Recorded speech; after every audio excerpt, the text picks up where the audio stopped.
Hi అండి, అందరికీ నమస్కారం. పులివెందుల బరిలోకి దస్తగిరి జగన్పై పోటీకి సిద్ధమంటూ ఒక లేటెస్ట్ అప్డేట్ అయితే రావడం జరిగిందండి. వీడియో ఎక్కడ స్కిప్ చేయకుండా చివరి దాకా చూడండి, అప్పుడే పూర్తి ఇన్ఫర్మేషన్ తెలుసుకోగలరు. అలాగే ఫస్ట్ టైం మన ఛానల్ని చూస్తున్నట్లయితే ప్లీజ్ సబ్స్క్రైబ్ చేసుకోండి.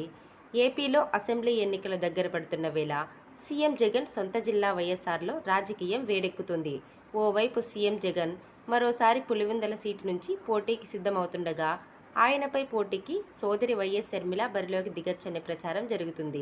అదే సమయంలో పులివెందులలో వైసీపీపై కాస్త వ్యతిరేకత పెరిగిందనే ప్రచారం మధ్య గతంలో టీడీపీకి రాజీనామా చేసిన స్థానిక నేత సతీష్ కుమార్ రెడ్డిని పార్టీలోకి తెచ్చుకునేందుకు అధికార పార్టీ ప్రయత్నిస్తోంది.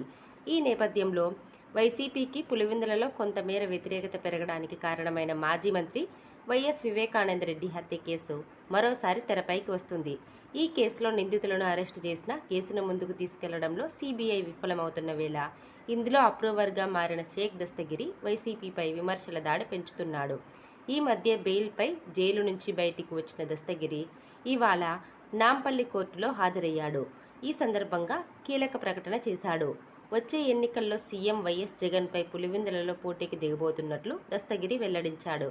ఏ పార్టీ నుంచో చెప్పకపోయినా వచ్చే ఎన్నికల్లో పులివెందుల నుంచి పోటీ చేస్తానని, సీఎం జగన్ను ఢీ కొడతానంటూ దస్తగిరి సంచలన వ్యాఖ్యలు చేశాడు.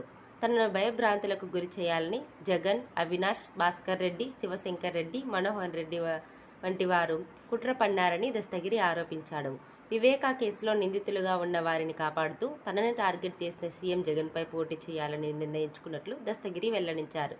ఇలాంటి మరిన్ని లేటెస్ట్ న్యూస్ అప్డేట్స్ కోసం వీడియోని లైక్ చేసి షేర్ చేయండి. అలాగే ఛానల్ని సబ్స్క్రైబ్ చేయండి. Thanks for watching friends.